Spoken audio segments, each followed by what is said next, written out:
Hello everyone, today we're going to talk about Axolotl Museum and Amphibian Conservation Center. If you're interested in everything behind one of the endemic species of Mexico City, this is the place you should visit. Here you can learn many interesting facts about this species that has become very popular in recent years. It opened on January 21, 2023 and is located in what was previously the zoo's elephant shelter.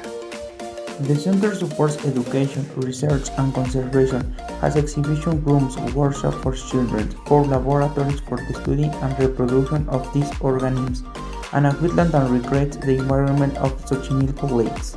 How much does it cost to enter the Axolotl Museum?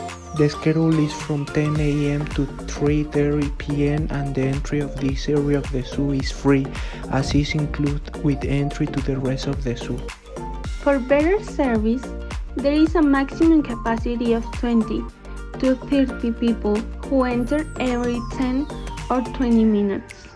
At the museum entrance you can find a few axolotls to take photos if you wish. There is also a ticket office where an advertisement is posted requesting the following. Do not enter with strollers, cars, mechanical and electric, and drinks. Do not touch or hit the fish tanks. Do not put your hands in the water. On the facade of the building, there is also a sign that welcomes you and a brief description of the axolotl that says, The space is dedicated to helping you learn about the story and importance of axolotls as a part of the amphibian group and value their role in ecology and environmental conservation. environmental education and the generation of knowledge for the management and conservation of axolotls, mainly in Mexico City, as well as other threatened or endangered amphibian species, are encouraged. Our tour began by waiting to enter. It was approximately 15 minutes as indicated in the schedule. Then at the entrance there was a large mural where we could see 17 images of the axolotls that live in Mexico, their life cycle and the etymological meaning of the axolotls that refers to the water monster. At the same time that we were walking, we were able to continue observing more description of the different species, and also each of the species that were inside each tanks. The time of the tour depends on ourselves. There was no specific person to give you a tour.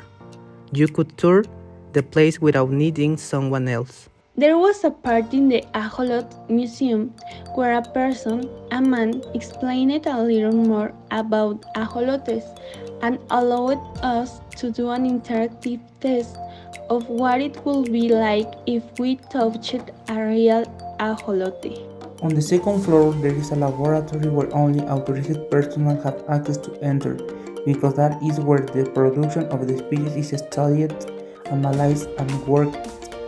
We could see from outside through stained glass.